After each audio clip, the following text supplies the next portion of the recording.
ગુજરાતીમાં સૂચકો અથવા તો ચિહ્નો। મેન્ટલ હેલ્થના સૂચકો જે કોણે આપ્યા છે? જેહોદાએ આપ્યા છે સાલ 1958 માં। 1958 માં જેહોદાએ મેન્ટલ હેલ્થના મુખ્ય 6 એવા ઇન્ડિકેટર્સ આપ્યા છે, બરાબર। સૌથી પહેલો ઇન્ડિકેટર છે a positive attitude towards self.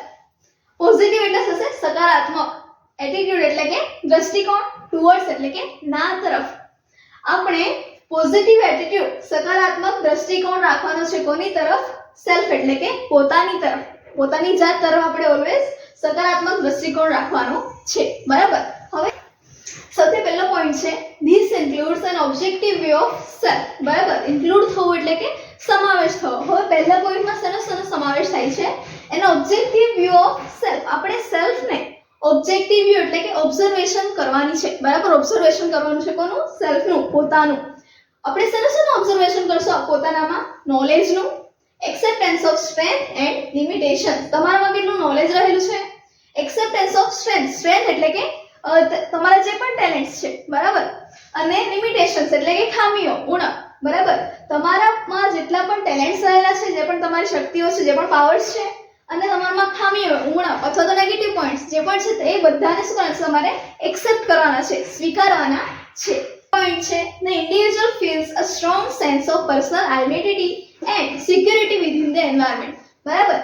કે જે પણ વ્યક્તિ, ઇન્ડિવિડ્યુઅલ એટલે કે કોઈ પણ વ્યક્તિ, બરાબર, કોઈ પણ વ્યક્તિ જે પોઝિટિવ એટીટ્યુડ રાખશે પોતાની જાત તરફ, એ કેવું ફીલ કરશે? Strong sense of personal identity, એ પોતે એક ઓળખ છે એવું ફીલ કરશે અને સિક્યોર ફીલ કરશે વિધિન ધ એન્વાયરમેન્ટ। એ કોઈ પણ એન્વાયરમેન્ટમાં જાય, કોઈ પણ નવા જગ્યાએ જાય, એક શું ફીલ કરશે? A strong sense of personal identity and security, બરાબર।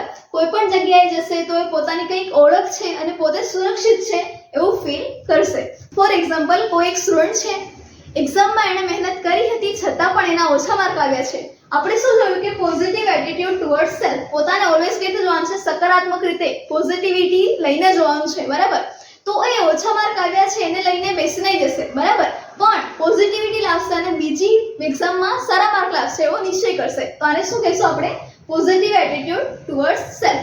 એણે પોતાની લિમિટેશન્સ, પોતાની ખામીઓને એક્સેપ્ટ કરી છે અને બીજી વાર સારું પ્રદર્શન કરવાનું, બરાબર, સારું પરફોર્મન્સ કરવાનો નિર્ણય લીધો છે, એને કહીશું આપણે a positive attitude towards self. બીજો પોઈન્ટ છે growth and ability for self actualization, બરાબર। ગ્રોથ એટલે તો આપણને ખબર છે, ગ્રોથ થવો એટલે કે વિકાસ થવો, ડેવલપમેન્ટ થવું, એન્ડ એબિલિટી, એબિલિટી એટલે કે ક્ષમતા, શેના માટેની ક્ષમતા?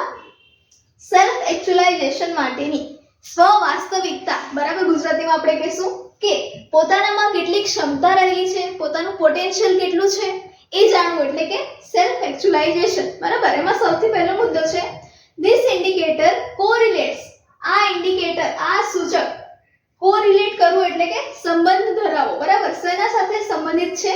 with whether the individual successfully achieves the task or not, કે whether એટલે કે શું વ્યક્તિ, ઇન્ડિવિડ્યુઅલ એટલે કે વ્યક્તિ, સક્સેસફુલી અચીવ કરવું એટલે કે પ્રાપ્ત કરવું, સક્સેસફુલ એટલે કે સફળતાથી, શું કોઈ પણ વ્યક્તિ સફળતાથી કોઈ પણ કાર્યને પૂરું કરી શકે છે કે નહીં, પ્રાપ્ત કરી શકે છે કે નથી કરી શકતું, બરાબર। ફરીથી જોશું, this indicator correlates with whether the individual successfully achieves the task or not. આ ઇન્ડિકેટર શેની સાથે સંબંધિત છે? વેધર એટલે કે શું કોઈ પણ વ્યક્તિ સફળતાથી કોઈ પણ ટાસ્ક, કોઈ પણ કાર્ય પ્રાપ્ત કરી શકે છે કે નથી કરી શકતો, બરાબર। એનો સમાવેશ થશે સેલ્ફ એક્ચ્યુઅલાઇઝેશનમાં, growth and ability for self actualization. હવે બીજો પોઈન્ટ છે with the power of self actualization, બરાબર, કે સેલ્ફ એક્ચ્યુઅલાઇઝેશનના પાવર સાથે પર્સન કેન અચીવ, કેન એટલે કે કરવું, પર્સન શું કરી શકે છે? અચીવ કરવું એટલે કે પ્રાપ્ત કરી શકે છે, શું પ્રાપ્ત કરી શકે? ન્યૂ ચેલેન્જીસ, ઘણા બધા નવા ચેલેન્જીસ પ્રાપ્ત કરી શકે અને એમાં સફળ થશે કે નહીં થશે એ જાણી શકશે, બરાબર। આપણે બે પોઈન્ટ જોયા કે આ પોઈન્ટ શેની સાથે કોરિલેટ કરે છે, શેની સાથે સંબંધિત છે કે કોઈ પણ વ્યક્તિ સફળતાથી કોઈ પણ કાર્ય કરી શકે છે કે નહીં, અને સેલ્ફ એક્ચ્યુઅલાઇઝેશનના પાવરથી કોઈ પણ વ્યક્તિ નવા ચેલેન્જ પ્રાપ્ત કરી શકે છે કે નહીં, બરાબર। ફોર એક્ઝામ્પલ કોઈ એક સ્ટુડન્ટ છે અને એને સારું એવું પેઇન્ટિંગ કરતા આવડે છે, બરાબર, એ સારું એવું ચિત્ર દોરી શકે છે. તો અહીંયા સેલ્ફ એક્ચ્યુઅલાઇઝેશન થવું એટલે કે પોતાનામાં કેટલું પોટેન્શિયલ છે, પોતાનામાં કેટલી ક્ષમતા છે એ ખબર પડી, બરાબર, એને કહેશું આપણે સેલ્ફ એક્ચ્યુઅલાઇઝેશન. તો એ વ્યક્તિને, એ સ્ટુડન્ટને ખબર પડશે કે એની ક્ષમતા કેટલી છે, એ સારું એવું પેઇન્ટિંગ કરી શકે છે. તો એ પેઇન્ટિંગના ક્ષેત્રમાં, પેઇન્ટિંગના ફિલ્ડમાં એ પોતાનું કરિયર બનાવશે. એને કહેશું આપણે growth and ability for self actualization. ત્રીજું ઇન્ડિકેટર છે ઇન્ટિગ્રેશન. ઇન્ટિગ્રેશન એટલે શું થશે? સંકલન કરવું, એકીકરણ કરવું, બરાબર. હવે ઇન્ટિગ્રેશનમાં શું કીધું છે? This includes the ability to adaptively respond to the environment.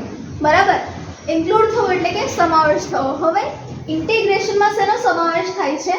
The ability, ability એટલે કે ક્ષમતા. શેની ક્ષમતા? Two adaptively respond. અડેપ્ટિવલી એટલે કે અનુકૂળતાથી રિસ્પોન્ડ કરવું, રિસ્પોન્સ આપવો છે ને એન્વાયરમેન્ટને, વાતાવરણને, બરાબર. ફરીથી જોઈએ. This includes the ability to adaptively respond to the environment. બરાબર, એવી ક્ષમતા કે જેમાં તમે અનુકૂળતાથી રિસ્પોન્સ આપી શકો કોઈ પણ વાતાવરણને. અને the development of philosophy of the life. Philosophy of the life એટલે જીવનના આદર્શો એમ કહીએ તો ચાલે, બરાબર. Development of the philosophy of the life, તમારા જીવનને તમે કયા આદર્શોના હિસાબથી ચલાવવા માંગો છો એનું ડેવલપમેન્ટ, એનો વિકાસ કરવો. Both of which help the individual to maintain the anxiety at a manageable level. હવે આ બંને વસ્તુ, બોથ એટલે કે બંને થશે, બરાબર. કઈ બંને વસ્તુ? Ability to adapt, respond to the environment અને development of the philosophy of the life. આ બંને વસ્તુ શું કરશે? હેલ્પ કરશે ટુ ધ ઇન્ડિવિજ્યુઅલ, બરાબર. કોઈ પણ વ્યક્તિને હેલ્પ કરશે. શેમાં હેલ્પ કરશે? To maintain the anxiety at manageable level. પોતાની ચિંતા, પોતાની એન્ઝાઇટીને મેનેજ કરવામાં હેલ્પ કરશે. પણ ક્યારે? In response to the stressful situation. કોઈ પણ સ્ટ્રેસફુલ સિચ્યુએશન આવીને ઊભી રહી ગઈ તો એને એન્ઝાઇટી થશે, કોઈ પણ ઇન્ડિવિજ્યુઅલને એન્ઝાઇટી થશે. હવે એ એન્ઝાઇટીને મેન્ટેન કરવામાં કોણ હેલ્પ કરશે? મેનેજ કરવામાં કોણ હેલ્પ કરશે? આ બંને વસ્તુઓ, બરાબર. Ability to adaptively respond the environment અને development of the philosophy of the life, બરાબર. ફોર એક્ઝામ્પલ કોઈ એક સ્ટુડન્ટ છે અને એ ડ્યુટી કરી રહ્યું છે ઇમરજન્સી વોર્ડમાં, બરાબર. તો એની સામે, જ્યારે સ્ટુડન્ટની સામે કોઈ પણ સિચ્યુએશન આવીને ઊભી રહી જાય, ઇમરજન્સી સિચ્યુએશન આવીને ઊભી રહી જાય, તો એણે ગભરાઈ જવાનું નથી, બરાબર. એણે જે પણ એન્વાયરમેન્ટમાં છે એણે પોતાની અનુકૂળતાથી રિસ્પોન્ડ કરવાનું છે, બરાબર. એણે પોતાની એન્ઝાઇટીને મેનેજ કરીને જે પણ ઇમરજન્સી વાળો પેશન્ટ છે એના હિસાબથી સ્ટેપ્સ લેવાના છે, બરાબર. આ થયું ઇન્ટિગ્રેશન એટલે કે એકીકરણ અથવા તો સંકલન. ચોથું છે ઓટોનોમી. ઓટોનોમી એટલે શું કીધું છે? It refers to the individuals ability. ફરીથી આવી ગયું. એબિલિટી એટલે કે ક્ષમતા, કોઈ પણ વ્યક્તિની ક્ષમતા. શેના માટેની ક્ષમતા? Two perform in an independent self directed manner, બરાબર. શું કીધું છે? એબિલિટી એટલે કે ક્ષમતા. શેની ક્ષમતા? ટુ પરફોર્મ, બરાબર, કાર્યક્ષમ થવું. શેમાં કાર્યક્ષમ થવાનું છે? In an independent self directed manner. ઇન્ડિપેન્ડન્ટનો અર્થ થશે સ્વતંત્ર. સેલ્ફ ડાયરેક્ટેડ મેનર એટલે કે પોતે જે પણ ઈચ્છે છે એ કરવું, બરાબર. હવે ધારો કે કોઈ એક વ્યક્તિ છે, કોઈ એક સ્ટુડન્ટ છે, એને પોતાની સ્ટ્રેન્થ અને વીકનેસનો ખબર છે કે એને આ નથી આવડતું અને આ બરાબર આવે છે, આમાં એ વધારે સારું કરી શકે છે. તો એ પ્રમાણે એક પોતાનો પ્લાન બનાવશે, એને કહીશું આપણે સેલ્ફ ડાયરેક્ટેડ મેનર, અને એના અનુસાર ચાલશે. પરથી જો શું કીધું છે? It refers to the individuals ability. કોઈ પણ વ્યક્તિની ક્ષમતા ટુ પરફોર્મ. શેની ક્ષમતા? Two perform in independent self directed manner. કાર્યરત થવાની. શેમાં કાર્યરત થવાની? સ્વતંત્ર રીતે સેલ્ફ ડાયરેક્ટેડ મેનરમાં કાર્યરત થવાની ક્ષમતા. એને કહેશું આપણે autonomy. The individual makes choices. કોઈ પણ વ્યક્તિ મેક ચોઇસીસ એટલે કે નિર્ણય લેશે, પોતાના નિર્ણય જાતે લેશે. And accept the responsibility for the outcomes. Accept કરવું એટલે કે સ્વીકારવું. શું સ્વીકારવાની વાત કરી છે? જે પણ આઉટકમ્સ એટલે કે રિઝલ્ટ, જે પણ સિચ્યુએશનના રિઝલ્ટ, તમે જે પણ ચોઇસ લીધી છે, ચોઇસ કરી છે, એના હિસાબથી જે પણ આઉટકમ આવ્યું, જે પણ રિઝલ્ટ આવ્યું, એ રિઝલ્ટની પૂરેપૂરી જવાબદારી તમે લેવ છો, એ સ્વીકારવું. એને કહેશું આપણે the individual makes choices and accept the responsibility for the outcomes. સમજ પડી?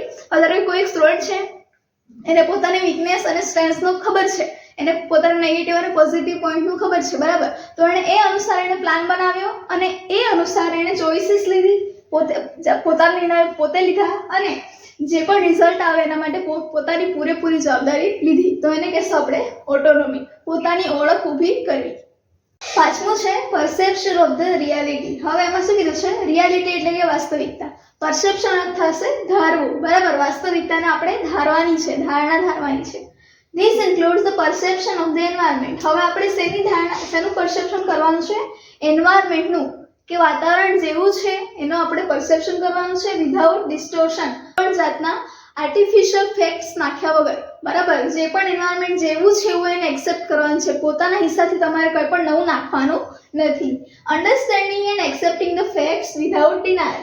જે પણ સિચ્યુએશન, જે પણ એન્વાયરમેન્ટ આપણી સામે ઊભું થયું છે એને સમજવાનું છે અને સ્વીકારવાનું છે, બરાબર. The facts without denial. Denial એટલે કે નકારવું. કોઈ પણ જાતની ફેક્ટ એટલે કે હકીકત, કોઈ પણ જાતની ફેક્ટને નકારવાની નથી અને જેવી છે એવી સ્વીકારવાની છે અને એને સમજવાની છે. એને કહેશું આપણે perception of the reality. For example, ફરીથી એ જ એક્ઝામ્પલ લઈશું કે ધારો કે કોઈ સ્ટુડન્ટ છે અને એના ઓછા માર્ક આવ્યા છે, એને ખબર છે કે એના એ સબ્જેક્ટમાં ઓછા માર્ક આવે છે, તો એ વાતને નકારશે નહીં, બરાબર. ડિનાયલ કરશે નહીં. એને ખબર છે ઓછા માર્ક આવે છે તો એ શું કરશે? એનું સોલ્યુશન લાવવાની ટ્રાય કરશે. ક્યાં તો એ વધારે મહેનત કરશે, ક્યાં તો એ ટીચર્સ પાસે જઈને ફરીથી સમજવાની ટ્રાય કરશે, બરાબર. એને કહેશું આપણે પરસેપ્શન ઓફ ધ રિયાલિટી. છઠ્ઠું છે એન્વાયરમેન્ટલ માસ્ટરી.